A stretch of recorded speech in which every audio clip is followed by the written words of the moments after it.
தொடர்ச்சியாக ஒன்றிய அரசு கார்ப்பரேட்டுகளுக்கு அவங்க வாங்கிய கடன்களை எல்லாம் தள்ளுபடி பண்ணிட்டு வராங்க, ரிட்டர்ன் ஆஃப் பண்ணிட்டு வராங்க அப்படின்ற செய்திகள் உலாவிக் கொண்டே இருந்துச்சு. தற்போது மேற்கு வங்கத்துடைய முன்னாள் எம்பியான திரிணாமுல் காங்கிரசுடைய முன்னாள் எம்பியான சிர்கார் அவர்கள் எழுதிய கடிதத்திற்கு நிர்மலா சீதாராமன் ஒரு பதில் கடிதம் எழுதியிருக்கிறார். அதுல கிட்டத்தட்ட ஒரு 16 லட்சம் கோடி அளவுக்கு கார்ப்பரேட்டுகளுடைய லோன் என்பது ரிட்டர்ன் ஆஃப் பண்ணப்பட்டிருக்கு அப்படின்றத முதன்முறையாக ஒப்புக்கொண்டுள்ளார் அப்படின்ற ஒரு கட்டுரையை அந்த வயர் அப்படின்ற ஊடகத்தில் அவர் எழுதியிருக்கிறார். சாதாரண பாப்கார்னுக்கு கூட இவ்வளவு கெடுபிடிகள், ஜிஎஸ்டி, பொதுமக்கள் கிட்ட வரிகளை வசூலிக்கக்கூடிய இந்த ஒன்றிய அரசு இவ்வளவு கோடி ரூபாய், லட்சம் கோடி ரூபாயை ஈஸியாக ரிட்டர்ன் ஆஃப் பண்ணியிருக்கிறத எப்படி பாக்குறீங்க? இதனுடைய பின்னணி என்ன? ஒரு வேதனையான ஒரு ஒரு தகவலா இருக்கு தொடர். தொடர்ச்சியா இதை பார்க்கும்போது நமக்கு என்ன வேதனை, அந்த வேதனையினுடைய பதிவை நான் எங்கிருந்து துவங்குறேன் அப்படின்னா, 16 லட்சம் கோடி இவங்க வந்து தள்ளுபடி பண்ணியிருக்காங்க அப்படின்னு ஆதாரம் வந்து வெளியே வந்திருக்கு. ஆனா அந்த 2019 இருந்து 2022 இடைப்பட்ட காலத்தில் மட்டும் பாத்தீங்க அப்படின்னா கிட்டத்தட்ட 8000 கோடி ரூபாய், 16 லட்சம் கோடி கார்பரேட்டுக்கு தள்ளுபடி, 8600 கோடி ரூபாய் மினிமம் பேலன்ஸ் இல்லைன்னு ஃபைன் போட்டு பிடிச்சிருக்காங்க. கிட்டத்தட்ட 2019க்கு பிறகு இது வந்து மினிமம் பேலன்ஸ் இல்லைன்னு பிடிச்ச ஃபைன் மட்டும்தான். இப்ப சாதாரணமா நம்ம எல்லாரும் யூஸ் பண்ணக்கூடிய டெபிட் கார்டுக்கா இருக்கட்டும், இல்ல நம்ம இன்கேஸ் செக் புக் யூஸ் பண்றோம்னு வச்சுங்களேன், செக் புக்கா இருக்கட்டும், இது மாதிரி அவங்க போட்டிருக்கக்கூடிய ஆன்லைன் டிரான்சாக்ஷனுக்கான ஃபீஸா இருக்கட்டும், இது எல்லாத்தையும் மொத்தமா எடுத்து வச்சு பாத்தீங்க அப்படின்னா அது எத்தனாயிரம் கோடி வரும்னே நமக்கு தெரியல. ஒரு மனுஷன் வந்து மினிமம் பேலன்ஸ் வைக்க முடியல அப்படிங்கிற மனுஷன் யாரா இருப்பான் அப்படின்னா கண்டிப்பா நடுத்தர வர்க்கத்துல இருந்து கீழ்த்தட்டு வர்க்கத்துல கூடிய பாட்டாளிகளா தான் இருக்கும். கண்டிப்பா நடுத்தர வர்க்கம் அவங்களால பேலன்ஸை மெயின்டைன் பண்ண முடியல. உண்மையை சொல்ல என்னாலே பேலன்ஸ் மெயின்டைன் பண்ண முடியல, எனக்கு ஃபைன் வந்திருக்கு. இப்போ இந்த 8000 இருந்து 9000 கோடி ரூபாய் மினிமம் பேலன்ஸ் இல்ல அப்படின்னு சொல்லி சாதாரண எளிய இந்துக்கள்கிட்ட இருந்து ஃபைன் போட்டிருக்காங்கிற வார்த்தையை நான் பயன்படுத்துறேன். முஸ்லீம் மக்களுக்கு சேர்த்து தான் ஃபைன் போட்டிருக்காங்க. நான் ஏன் அந்த இந்துக்களுங்க வார்த்தை சொல்றேன் அப்படின்னா, நீங்க தான் இந்துக்களுக்கான அரசு, நாங்க தான் இந்துக்கள் மக்களுடைய வாழ்க்கையை நாங்க மேம்படுத்த போறோம்னு சொல்றீங்க. ஆனா இந்து கார்பரேட் முதலாளிகளுக்கு நீங்கள் கிட்டத்தட்ட 16 லட்சம் கோடியை தள்ளுபடி பண்ணிருக்கீங்க. இந்து சாமானிய ஓபிசி எஸ்சிஎஸ்டியா இருக்கக்கூடிய இந்து அவங்களுக்கு நீங்க 9000 கோடி மினிமம் பேலன்ஸ் இல்ல நீங்க ஃபைன் போட்டிருக்கீங்க. இந்த இடம் தான் நாம வந்து பாஜகவை புரிந்து கொள்ள வேண்டிய இடமா இருக்கு. பாஜகவை இந்துக்கள் புரிந்து கொள்ள வேண்டிய இடமா இருக்கு. அது நமக்கான அரசுன்னு சொல்லிட்டு இருக்கக்கூடிய ஆட்கள் தயவு செஞ்சு புரிஞ்சுக்குங்க, அவங்க நமக்கான அரசு கிடையாது. அவங்க குறிப்பா குஜராத் மார்வாடிகளுக்கான அரசு. அவங்களுக்கு 16 லட்சம் கோடியை தள்ளுபடி பண்ணியிருக்காங்க அப்படிங்கறதான் ஒரு வேதனையுரிய விஷயமா இருக்கு. நீங்க வந்து இந்த பிரச்சனை வந்து லாஸ்ட் 6 months ஒரு இஷ்யூ ஓடுச்சு. அந்த 6 மாசத்துல மட்டும் 42,000 கோடி வந்து தள்ளுபடி பண்ணப்பட்டுச்சு. அதுல வந்து எந்தெந்த பேங்க் எல்லாம் ரொம்ப அதிகமா தள்ளுபடி பண்ணாங்க அப்படின்னா SBI, Punjab national bank, union bank of India, bank of Baroda. இதுதான் நமக்கு ரொம்ப அதிர்ச்சியா இருக்கு. இப்ப நாம வந்து மொத்தமா பேங்க் ரைட் ஆஃப் நம்ம பேசுறோம் பாத்தீங்களா, அந்த மொத்த ரைட் ஆஃப்ல 12 நேஷனலைஸ்ட் பேங்க், தேசிய வங்கிகள் இருக்கு பாத்தீங்களா, இவங்க எக்கச்சக்கமா பண்ணிருக்காங்க. அதுல குறிப்பா சொல்றாங்க 2015 இருந்து 2023 நீங்க இந்த டேட்டா வந்து விட்டுருக்காருங்க பாத்தீங்களா, இந்த டேட்டாக்கு முன்னாடி அவங்க தெளிவான டேட்டாவே விடல. நாம ரொம்ப சந்தோஷப்படுறோம். அந்த எம்பி வந்து திருவண்ணாமலை எம்பி வந்து தொடர்ச்சியாக அவர் வந்து இது குறித்து வயர்ல எழுதியிருக்காரு. அவருடைய பெரிய போராட்டம் என்ன அப்படின்னா, முதல்ல நீங்க எவ்வளவு லட்சம் கோடியை இது வரைக்கும் தள்ளுபடி பண்ணிருக்கீங்கிற உண்மையால் சொல்லுங்கடா அப்படிங்கறதா அவருடைய ஆதங்கம். நீங்க 2015 இருந்து 23 10 லட்சம் கோடி தள்ளுபடின்னு சொன்னாங்க. அது ஒரு டேட்டா வந்து பிசினஸ் லைன் வந்து வெளியே சொன்னாங்க. அப்போ அந்த 10 லட்சம் கோடியில கிட்டத்தட்ட 6 லட்சம் கோடி கவர்மெண்ட் பேங்க் பணம் போயிடுச்சு. அதுல வந்து எஸ்பிஐ ஒரு 2,86,000 கோடி, பஞ்சாப் நேஷனல் பேங்க் ஒரு 1 லட்சம் கோடி, பேங்க் ஆஃப் பரோடா 92,174 கோடி, யூனியன் பேங்க் ஆஃப் இந்தியா 78,000 கோடி, பேங்க் ஆஃப் இந்தியா 62,000 கோடிக்கு மேல. இது நான் ஒரு ரஃப் டேட்டா சொல்றேன். as per the business line இந்துல வந்த அளவு. அப்ப நம்ம இதுல புரிஞ்சுக்க வேண்டிய விஷயம் என்னன்னா, இந்த 16 லட்சம் கோடியை நாங்கள் தள்ளுபடி பண்ணிருக்கோம்னு சொல்றதுல அரசு வங்கிகள் 12 வங்கி இருக்கு பாத்தீங்களா, இந்த வங்கி தான் மெஜாரிட்டி போர்ஷனா போயிருக்கும். இப்ப இதே அப்படியே நீங்க கம்பேரிட்டிவ் வாங்க. கடந்த 2020 இருந்து இன்னைக்கு வரைக்கும் ரிப்போ ரேட்ஸ் சொல்லக்கூடிய பேங்க்குக்கு கடன் கொடுக்கக்கூடிய ஆர்பிஐ கடன் கொடுக்கிற ரிப்போ ரேட்ஸ் 4% இருந்து 6% வரைக்கும் அதிகமா இருக்கு. ரிப்போ ரேட் எப்பெல்லாம் அதிகமாகுதோ, பேங்க் ஆர்பிஐ வாங்கக்கூடிய கடனுடைய ரேட் எப்பெல்லாம் அதிகமாகுதோ, அப்ப நம்ம கட்டக்கூடிய இஎம்ஐல இருந்து, பேங்க் லோன்ல இருந்து, பைக் லோன்ல இருந்து எல்லா லோனும் அதிகமாயிட்டு இருக்கும்.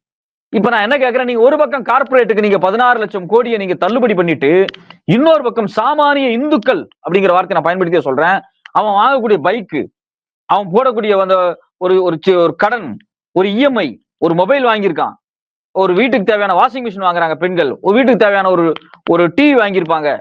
இந்த அத்தியாவசிய பொருட்களை வந்து நேரடியா காசு கொடுத்து வாங்க முடியாதனாலதான் இஎம்ஐ வாங்குறாங்க. அதனுடைய வட்டியை நீங்க அதிகப்படுத்திருக்கீங்க.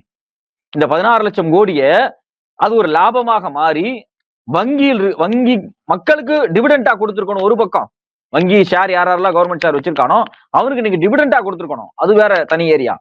ஆனா நீங்க அதெல்லாம் விட்டுறலாம். ரிப்போ ரேட்ஸையா 2020 இருந்து 24 வரைக்கும் நீங்க வந்து 4% இருந்து 6% ஏத்துனீங்க.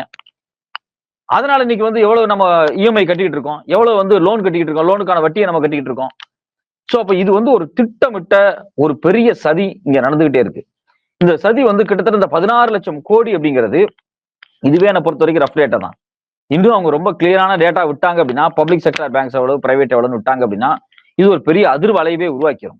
இதுல நாம ரொம்ப கவனிக்க வேண்டிய விஷயம் என்னன்னு பாத்தீங்க அப்படின்னா, இப்போ நீங்க வந்து சிம்பிளா எடுத்துங்க.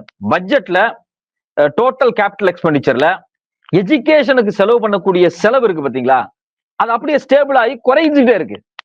போன ஆண்டோட ஃபார் எக்ஸாம்பிள் 2015-16ல 10.4% இருந்து 2022-23ல 9.5% குறைஞ்சிருக்கு. சில பேர் சொல்லுவாங்க இது 5% தானே, 0.5% தானே குறையுதுமா. ஐயோ 10 வருஷத்துல அது எத்தனை பர்சன்டேஜ் ஏறி இருக்கணும், அதையும் சேர்த்து நம்ம கால்குலேட் பண்ணணும். ஆனா நீங்க எஜுகேஷனுக்கு பண்ணக்கூடிய ஸ்பெண்டிங்ஸை குறைச்சிக்கிட்டு இருக்கீங்க. கேட்டா ஃபண்ட் இல்லைன்னு சொல்றீங்க. இன்னைக்கு பிஹெச்டி படிச்சுக்கூடிய மாணவனா இருக்கட்டும், குறிப்பா தலித் சமூகத்திலிருந்து போகக்கூடிய, ஓபிசி சமூகத்திலிருந்து போகக்கூடிய மாணவர்களுக்கான ஸ்காலர்ஷிப்பை நிறுத்திட்டாங்க. பெருசா வர்றது கிடையாது. கடந்த 6 மாசம் ஜேஎன்யூல ஸ்காலர்ஷிப் வரல மாணவர்களுக்கு. இப்ப கூட பாத்தீங்கன்னா 5ஆம் வகுப்பு முதல் 8ஆம் வகுப்பு வரை இந்த பாஸ் பண்றதுனா விடுங்க, பொதுத் தேர்வு நடத்துங்க அப்படின்னு சொல்றதுக்கான காரணமே என்ன சொல்றாங்கன்னா, கல்வித்தரம் கெட்டு போயிருச்சு அப்படின்றாங்க. ஆனா உண்மையிலே நீங்க சொல்வதை வச்சு பார்க்கும்போது ஒதுக்கக்கூடிய தொகை என்பது குறைஞ்சுகிட்டே வருது. கல்விக்கு இவங்க முக்கியத்துவம் தரத்தை மேம்படுத்தணும் அப்படின்னா தொகை ஒதுக்கலாம். கடந்த 8 ஆண்டுகளில் இந்திய சிறுபான்மைக்கு ஒதுக்கப்பட்ட போஸ்ட் மெட்ரிக் ஸ்காலர்ஷிப் கட் பண்ணப்பட்டிருக்கு படிப்படியா.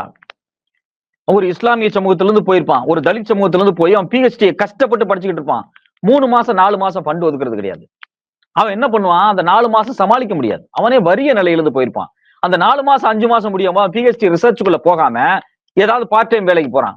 சோ என் ஃப்ரெண்ட் அப்படிதாங்க உண்மையில ரொம்ப கஷ்டப்பட்டு இருக்கான். நார்த் ஈஸ்ட்ல போய் உட்கார்ந்து அவன் வந்து பிஹெச்டி பண்ணிட்டு இருக்கான். 6 மாசமா இவங்க ஃபண்ட் ஒதுக்கல. கேட்டா ஃபண்ட் ஷார்டேஜ் அப்படிங்கிறான். யூஜிசில ஒரு பிஹெச்டி ஜேஆர்எஃப் பரீட்சை கிளியர் பண்ணிட்டு போயிட்டு அவன் என்ன பண்றது தெரியாம ஒவ்வொருத்தருக்கா போன் பண்ணி கடன் வாங்குற நிலைமை இவங்க உருவாக்குறாங்க. இது ஒரு எக்ஸாம்பிள் கிடையாது. இது மாதிரி இந்தியாவில் லட்சக்கணக்கான மாணவர்களுக்கு கிடைக்க வேண்டிய ஸ்காலர்ஷிப்பை இவங்க தடுத்துக்கிட்டு இருக்காங்க. ஆனா கார்பரேட்டுக்கு 16 லட்சம் கோடி இவங்க வந்து கழிச்சுக்கிட்டு இருக்காங்க. வேதனையா இருக்கு. எனக்கு இந்த தரவுகளை பார்க்கும்போது ஒவ்வொரு நாளும் ரொம்ப மனசு சங்கடமா இருக்கு. இதுல நிறைய ஃப்ராட் எப்படி எல்லாம் நடக்குது அப்படிங்கிறதுக்கு நான் ஒரு சில விஷயத்தை நான் சொல்றேன் பாருங்க. இவங்க வந்து முழுக்க ஒரு இப்ப இடையில இவங்க என்ன பண்ணாங்கன்னா ஹேர் கட் அப்படின்னு ஒரு ஸ்ட்ராட்டஜி பண்ணாங்க. இதே ஹேர் கட், இந்த பணத்தை கழிக்கிறதுல அந்த ஹேர் கட் ஒரு யுக்தி.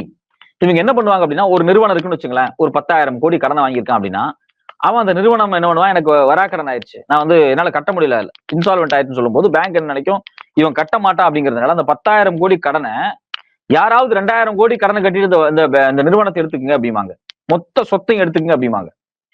அப்படி வந்து சில நிறுவனங்கள் உண்மையிலேயே முடியாம போன நிறுவனங்கள் விற்கப்பட்டிருக்கு. அது தப்பு கிடையாது. உண்மையிலேயே முடியல அப்படின்னா நிறுவனத்தை வித்துடலாம். ஆனா அதானி மிரட்டி வாங்கியிருக்காரு நிறைய நிறுவனத்தை. அதுல குறிப்பா பாருங்க, HTIL உடைய ப்ராஜெக்ட் பிகேசிங்கிற ப்ராஜெக்ட அதானிக்கு கொடுத்தாங்க. அது 7,795 கோடி ரூபாய் அதனுடைய அட்மிட் வேல்யூ. அதை வந்து கிட்டத்தட்ட 255 கோடிக்கு பர்ச்சேஸ் பண்ணிட்டார். 96% அவருக்கு குறைச்சு அது விற்கப்பட்டிருக்கு, அதானிக்கு விற்கப்பட்டிருக்கு. இது மாதிரி ரேடியஸ் எஸ்டேஷன் டெவலப்பர்ஸ்ங்கிற குரூப் அதானி ஹோம்ஸ்க்கு வித்தாங்க. 1,700 கோடி கடன் கட்டணும். வெறும் 76 கோடி ரூபாயை அதானி கொடுத்துட்டு அந்த நிறுவனத்தை வாங்கிட்டார். இதே மாதிரி நேஷனல் ரேயன் கார்பரேஷன் அதானி நிறுவனம் 1,175 கோடி கடன் கட்டணும். 160 கோடி கடனை கட்டி அவர் வாங்கிட்டு போயிட்டார். இதே மாதிரிதான் ஏசர் பவர் அதானி தான் வாங்கினாரு. 12,000 கோடி கட்டணும். வெறும் 2,500 கோடி ரூபாய் கட்டிட்டு கிட்டத்தட்ட 79% லெஸ் பண்ணி அதானிக்கு அந்த நிறுவனத்தை வித்துட்டாங்க. இது மாதிரி ஒரு பெரிய பட்டியல இருக்கு. டிகி போர்ட்ஸ் லிமிடெட் இருக்கு, லாங்கன் பவர் இருக்கு, கோஸ்டல் எனர்ஜி இருக்கு, ஆதித்ய எஸ்டேட்ஸ் இருக்கு, காரைக்கால் போர்ட். நம்ம காரைக்கால் போர்ட்டுக்கு 2,095 கோடி ரூபாய் கடன் இருந்துச்சு. அதானிக்கு வெறும் 1,485 கோடி ரூபாய் கடன் கொடுத்து அந்த கிட்டத்தட்ட ஒரு 42% வந்து குறைச்சு கொடுத்து அவரு அதான் காரைக்கால் போர்ட் வாங்கிட்டு போயிட்டார். அதே மாதிரி கோப்ரா வெஸ்ட் பவர் கம்பெனி, இது மொத்தமாக 61,832 கோடி ரூபாயை இந்த 10 நிறுவனங்கள் தர வேண்டிய கடனுக்கு பதிலாக வெறும் 15,000 கோடி கட்டினா போதும். 75% அதை தள்ளுபடி பண்ணி அதானிங்கிற ஒரு நபருக்கு கொடுக்கப்பட்டிருக்கு. இப்ப நீங்க சொல்வதை வச்சு பார்க்கும்போது இந்த 16 லட்சம் கோடி கார்பரேட்டுகளுக்கான தள்ளுபடி என்பது இந்தியா முழுவதும் உள்ள கார்பரேட்டுகளுக்கு இல்ல, ஒரு குறிப்பிட்ட சில நிறுவனங்களுக்கு தான் போயிருக்கு அப்படின்றது. அதுக்கு நீங்க முக்கியமா தெரிஞ்சுக்கணும். இன்னொரு டேட்டா ஒன்று சொல்றேன் பாருங்களேன்.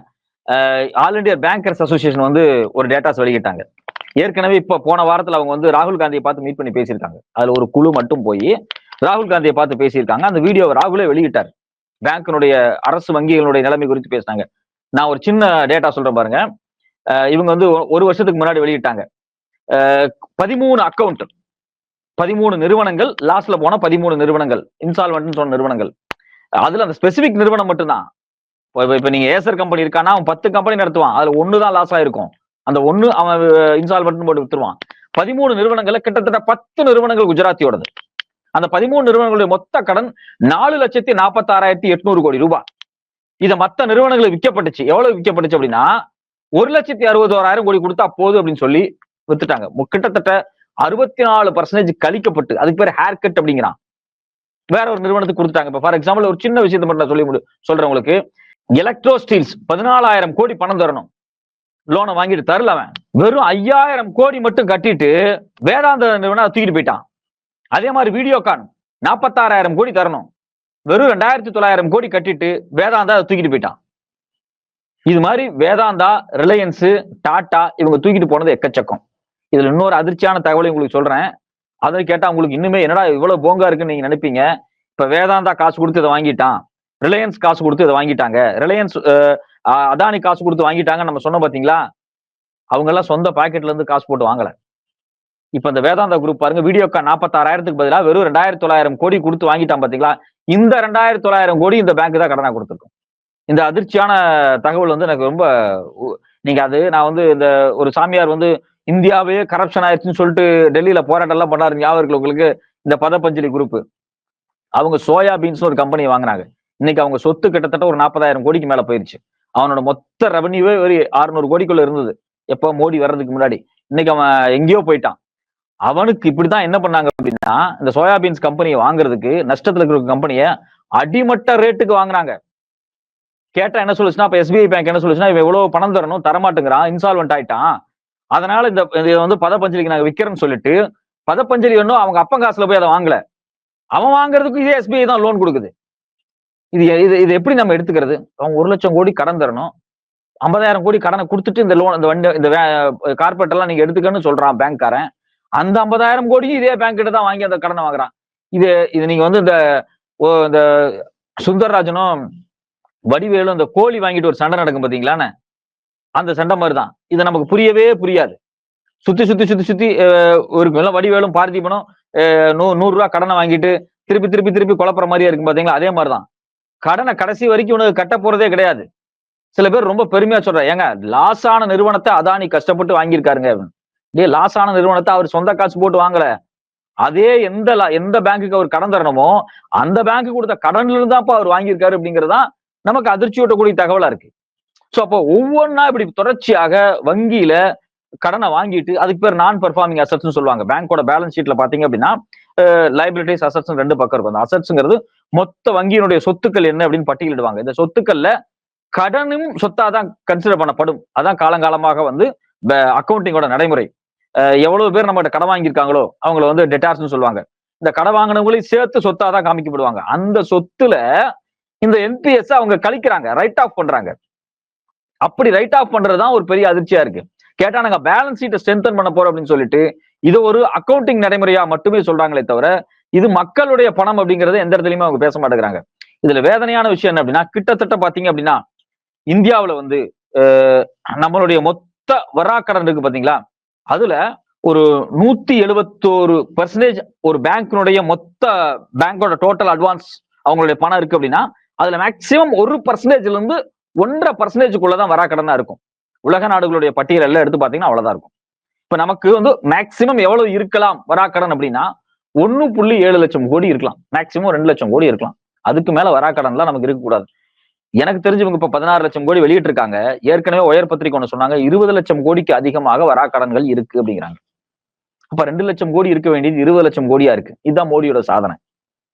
கிட்டத்தட்ட பாருங்க, நம்ம வந்து சவுத் கொரியா, ஸ்காண்டினேவியன் நேஷன்ஸ் சொல்லக்கூடிய ஐரோப்பாவில் இருக்கக்கூடிய அந்த நார்வே, ஸ்வீடன் நேஷன்ஸ் அவங்க பெஸ்ட் பேங்கிங் மெயின்டைன் பண்றாங்க. அவங்க தான் உலக லெவல்ல வந்து சுவிட்சர்லாந்து மாதிரியான நாடுகள்ல பேங்கிங் மெயின்டைன் பண்ணக்கூடிய ஆட்கள். அவங்களுடைய வராக்கடன் சதவீதம் அப்படிங்கிறது 0.3% தான். நான் எது எடுத்தாலும் அமெரிக்கா ஃபாலோ பண்றேன்னு சொல்லிட்டு இருக்கக்கூடிய அந்த மோடி, அமெரிக்காவினுடைய வராக்கடன் 1% தான். அதே மாதிரி ஆஸ்திரேலியா 1% தான், ஜெர்மனி ஜப்பான் 1.25%. மொத்த ஐரோப்பிய நாடுகளுடைய வங்கிகளுடைய வராக்கடனுடைய சதவீதம் அப்படிங்கிறது 2% தான். இவங்களுடைய எக்கானமி எல்லாம் பயங்கர பெருசு, பேங்கிங் டிரான்சாக்சன் இந்தியாவோட பயங்கர பெருசு. ஆனா அவங்க வந்து அவங்களுடைய வராக்கடனுடைய சதவீதத்தை 1.5 இருந்து மேக்சிமம் 2% கீழே தான் மெயின்டைன் பண்ணிட்டே இருக்காங்க. ஐரோப்பா சுவிஸ் மாதிரியான ஸ்காண்டினேவியன் நேஷன்ஸ் இன்னும் குறைவா தான் மெயின்டைன் பண்ணிருக்கு, பிலோ 1%. ஆனா இந்தியாவினுடைய மொத்த பேங்கிங் ஆபரேஷன்ஸ்ல வராக்கடன் அப்படிங்கிறது 7.8% இருக்கு. ஆனா சைனா பாருங்க 1.6% தான் வச்சிருக்கான். நீங்க நம்ம சைனா போட்டினா சைனா இதுல போட்டி நீங்க காமிங்க பார்க்கலாம். அவன் வராக்கடன் 1.6% வச்சிருக்கான் மொத்த பேங்கிங் செக்டர்ல. நம்ம ஏன் 7.8% வச்சிருக்கோம்? அப்போ இது எல்லாத்தையும் ஒட்டுமொத்தமாக எடுத்து பார்க்கும்போது இவங்க பெரிய கார்பரேட் நிறுவனங்களுக்கு கடந்த காலங்களில் குஜராத் மார்வாடிகள், வட இந்தியாவை சார்ந்த ஒரு பெரும் நிறுவனங்கள் வாங்கி கடன் இருக்கு பாத்தீங்களா, இந்த கடன்களை எல்லாத்தையுமே இந்த காலகட்டங்கள்ல முறையாக வசூல் பண்ணாம தொடர்ச்சியாக அதை வாங்கி வந்து கழிச்சுக்கிட்டே இருக்காங்க. இது குறித்து பேசினா உடனே வந்து ராகுல் மேல வழக்கு போடுறாங்க, ராகுல் வந்து பாராளுமன்றத்துக்குள்ள வரவிடாம முடக்குறாங்க. இது வந்து நீங்க வந்து ராகுல் மேல வழக்கு போட்டு அவர் பாராளுமன்றத்துக்குள்ள வரவிடாம பண்றதுக்கான சதியை ஏன் செஞ்சாங்க அப்படின்னா, அவர் மோடிங்கிற ஒரு குறிப்பிட்ட சமூகத்தின் பெயரை பயன்படுத்தி விட்டார் அப்படிங்கிறத பண்ணாங்க. அவர் என்ன சொன்னாரு, என்பிஎஸ் வரல, அது குஜராத்தியில் இன்வால்வ் ஆகிறாங்கிறத அவர் நேரடியா சொன்னாரு. அந்த டிஸ்கஷன் அப்படியே டைவர்ட் பண்ணி ராகுல் மேல வந்து பழிய போட்டாங்க. சோ அப்போ இவங்க தொடர்ச்சியாக இந்திய மக்களுடைய சொத்துக்களை ஒட்டுமொத்தமாக இவங்க காலி பண்ணிட்டே இருக்காங்க. இந்திய மருத்துவத்துக்கு இவங்க ஒழுங்கா செலவு பண்றது கிடையாது, மக்களுடைய மருத்துவத்துக்கும் மக்களுடைய கல்விக்கு இவங்க செலவு பண்றது இல்ல.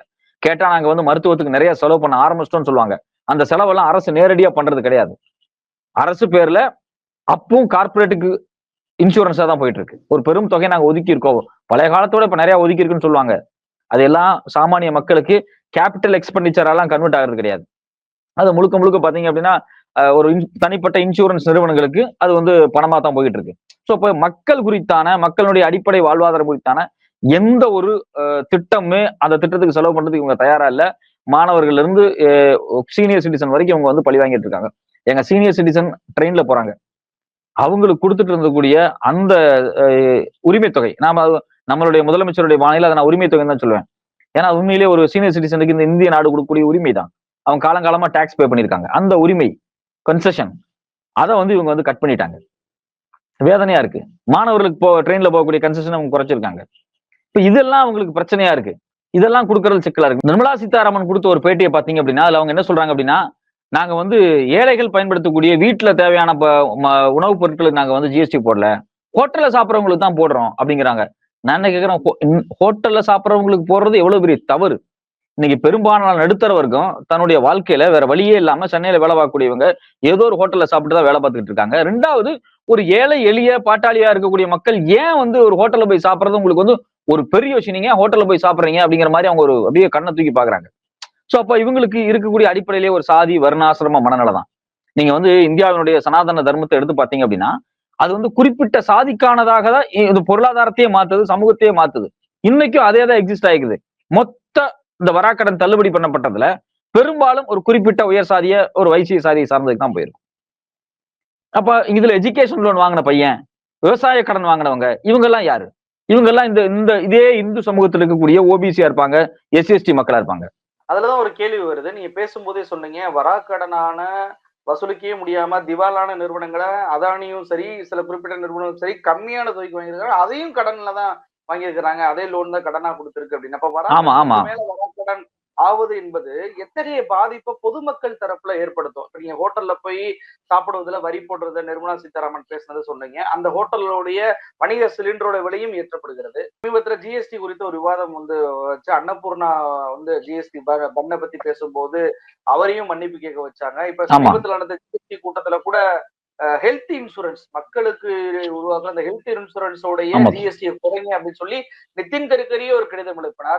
அவரோட கடிதத்தை வந்து வெளியானதுக்கே ஒரு மலுப்படான பதில ஒன்றிய நிதியமைச்சர் கொடுத்தாங்க. இப்ப அந்த ஒரு ஹெல்த் இன்சூரன்ஸுமே குறைக்க முடியாதுன்றாங்க. அப்ப சாமானிய மக்களுக்கான வரிச்சுமை என்பது அதிகரிக்கிறது ஒரு பக்கம், இன்னொரு பக்கம் கார்பரேட்டுக்கு தள்ளுபடி பண்ணுது. எந்த அளவுக்குலாம் பொதுமக்கள் இதுல பாதிப்படைகிறாங்க? ரெண்டு விஷயமா நடக்குது. ஒண்ணு, நேரடியாக கார்பரேட்டுகளுக்கு அதீதமான கடனை கொடுத்து கார்பரேட்டினுடைய வளர்ச்சியை ஊக்கப்படுத்திக்கிட்டே இருக்கும்போது இந்தியாவினுடைய ஒட்டுமொத்த சிறு குறு தொழில் மொத்தமா முடங்குது. அவங்களுக்கு கொடுக்கக்கூடிய லோன் அமௌண்ட் பர்சன்டேஜ் வந்து நாங்க அமௌண்ட் அதிகப்படுத்தணும்னு சொல்றாங்களே தவிர பர்சன்டேஜ் அவங்க குறைச்சிட்டு தான் இருக்காங்க. அப்ப சிறு குறு தொழில் நிறுவனங்கள் நலிஞ்சுக்கிட்டே இருக்கு. சிறு குறு தொழில் நிறுவனங்கள் நம்பி இருக்கக்கூடிய நடுத்தர வர்க்கம் காலியாயிட்டு இருக்கு. இன்னொரு பக்கம் பாத்தீங்க அப்படின்னா பேசிக் எக்ஸ்பெண்டிச்சரை வந்து, அதாவது நீங்க சொன்ன மாதிரி ஹெல்த்தா இருக்கட்டும், இல்ல அதே சமயத்துல வந்து வெல்ஃபேர் ஸ்கீம்ஸா இருக்கட்டும், இதுல இருக்கக்கூடிய ஸ்கீம்ஸ்ல கூடிய எக்ஸ்பெண்டிச்சரை வந்து கன்சிடரபிளா அதிகமா செலவு பண்ண முடியும்.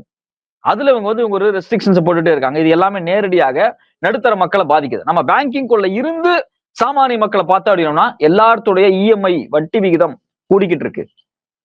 எல்லாத்தையுமே வந்து இன்னைக்கு ஸ்பெண்டிங் எக்கானமிக்கு மாத்திக்கிட்டு இருக்காங்க. நம்மளால ஒரு போன் இல்லாம ஒரு பைக் இல்லாம வாழவே முடியாது. ஆனா இதை வாங்குறதுக்கான கடன் பாத்தீங்க அப்படின்னா வாங்கியே ஆகணும். நேரடியா பேமெண்ட் கொடுத்து வாங்குற அளவுக்கு நடுத்தர வர்க்கத்துல இந்தியாவினுடைய 80% மக்கள்கிட்ட அந்த பர்ச்சேசிங் பவர் கிடையாது. எல்லாருமே கடன்ல தான் வாங்க வேண்டிய நிலைமையில் இருக்கும். அப்ப அந்த கடன் கொடுத்து வாங்கினா வட்டி விகிதத்தை ஏத்திக்கிட்டே போயிட்டு இருக்காங்க.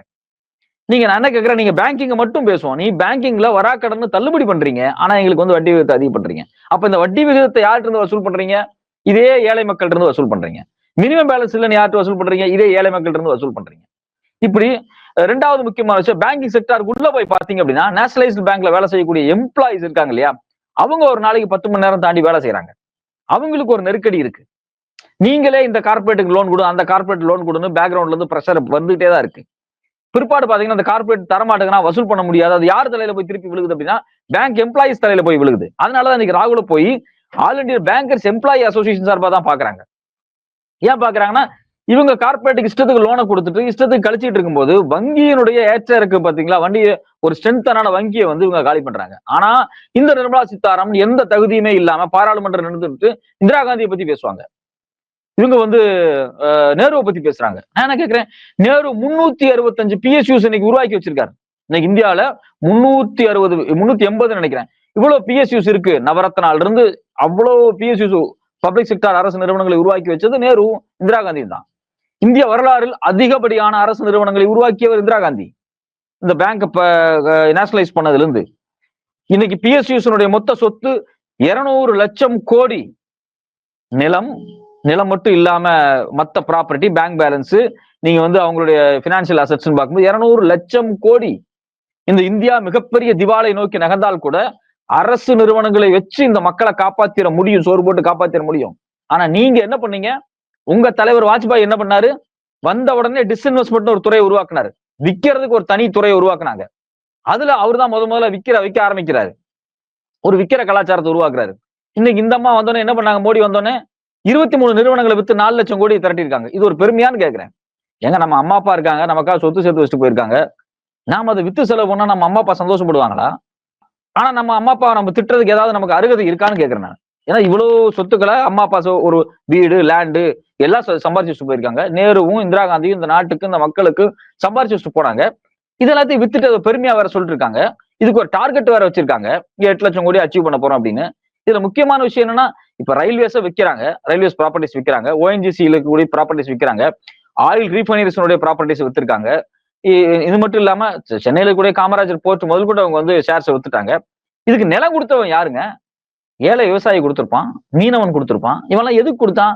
நேரு கேட்டாருன்னு கொடுத்தான், காமராஜர் கேட்டாரும் கொடுத்தான், இந்திரா காந்தி கேட்டாருன்னு கொடுத்தாங்க. எதுக்காக கொடுத்தாங்க? இந்த நாடு நல்லா இருக்கும்னு தான் கொடுத்தாங்க. யாராவது ஹிந்துக்கள்கிட்ட மட்டும் நிலம் வாங்கினாங்களா? இஸ்லாமிய மக்களும் சேர்ந்து தானே கொடுத்தாங்க, எல்லா மக்களும் சேர்ந்து தானே கொடுத்தாங்க, கிறிஸ்தவர்களும் சேர்ந்து தானே கொடுத்தாங்க.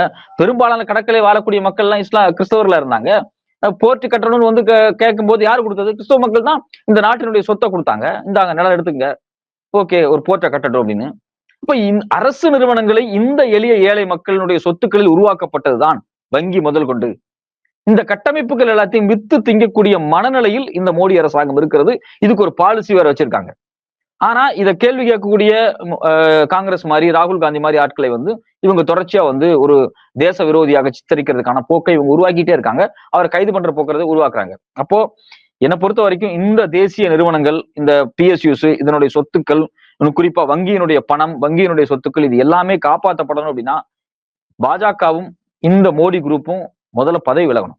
இல்லைன்னா குஜராத் மார்வாடி கையில் ஒட்டுமொத்தமாக இந்தியாவினுடைய நிதி அப்படியே அங்க போய் நின்றோம். நீங்க இன்னொரு விஷயத்த நான் சொல்லி இதை முடிக்க நான் விரும்புறேன். நீங்க வந்து அதானிக்கு இவங்க ரைட் ஆஃப் பண்றாங்க, நவி போர்ட்டுக்கே இவங்க ரைட் ஆஃப் பண்ணாங்க, ஏர்போர்ட்டுக்கே ரைட் ஆஃப் பண்ணாங்க, ரிலையன்ஸ் அம்பானிக்கு ரைட் ஆஃப் பண்ணுவாங்க. இவங்க எல்லாம் ரைட் ஆஃப் பண்ணிட்டே இருக்காங்க. வேதாந்தாவுக்கு ரைட் ஆஃப் பண்றாங்க.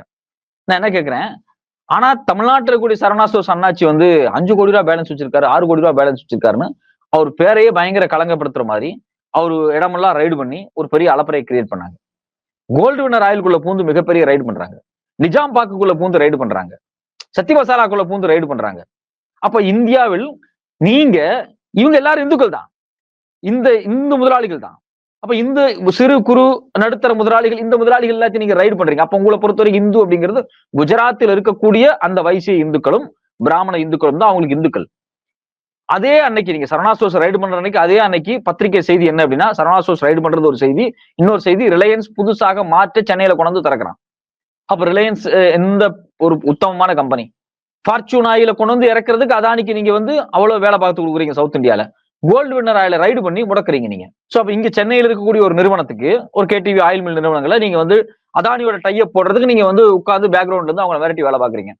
ஒரு ஒரு செட்டிநாடு சிமெண்ட் போய் ஒரு டெண்டர்ல உட்கார்ந்தாங்க அப்படின்னா அந்த டெண்டர்ல அவங்க எடுக்க விடாம அவங்கள பின்னுக்கு இழுக்கிறீங்க நீங்க. இன்னைக்கு வந்து அதானிக்காக 30 வருஷத்துக்கு முன்னாடி பிசினஸ்ங்கிற பேர் உள்ள வந்த அதானிக்காக செட்டிநாடு சிமெண்ட்ஸை காலி பண்றாங்க. தமிழ்நாட்டினுடைய முக்கியமான பல்கலைக்கழகமான அண்ணாமலை பல்கலைக்கழகமே செட்டியாரோட காசுல தான் உருவானது. அவங்க கொடுத்த நிலத்துல தான் உருவானது. அவங்க ஒரு பெரிய பிலந்தரபிஸ்ட். இந்த மண்ணுக்காக வந்து அவ்வளவு கான்ட்ரிபியூஷன் பண்ணிருக்காங்க. அப்போ நீங்க ஒட்டுமொத்தமாக தென்னிந்தியாவில் இருக்கக்கூடிய முதலாளிகள், இதே இந்து முதலாளிகள் வார்த்தை நான் பயன்படுத்துறேன். ஏன்னா அவங்களுக்கு வந்து அப்பதான் நம்ம சொன்னவா உரைக்கும்.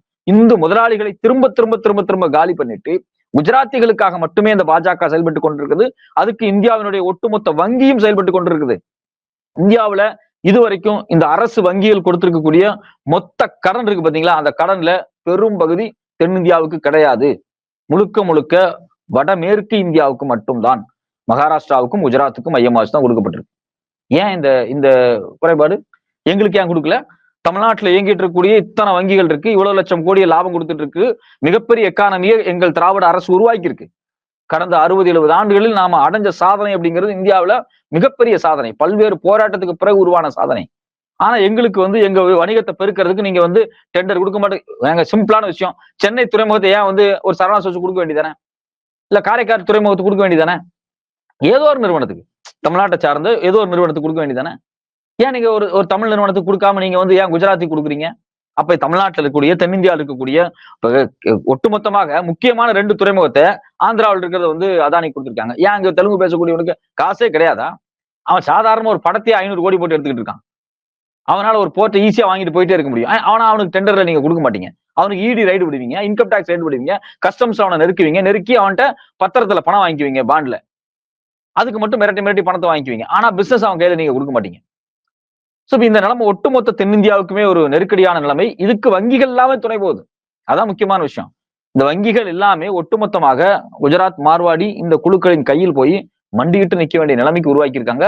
அதுக்கு கழிக்கப்பட்டதான் அந்த 16 லட்சம் கோடி. இது வந்து முழுக்க முழுக்க இந்தியாவை இந்துக்கள்னு சொல்லி எப்படி எல்லாம் இந்துக்களை காலி பண்றது அப்படிங்கிற ஸ்ட்ராட்டஜி தான் நரேந்திர மோடி அரசும் நிர்மலா சீதாராமனும் தெளிவா ஃபாலோ பண்ணிட்டு இருக்காங்க. நிகழ்ச்சியில் கலந்து கொண்டு பல்வேறு அரிய தகவல்களை நம்ம நேயர்களுக்கு விளங்கும்படி எடுத்துக்கொண்டீங்க. ரொம்ப நன்றி.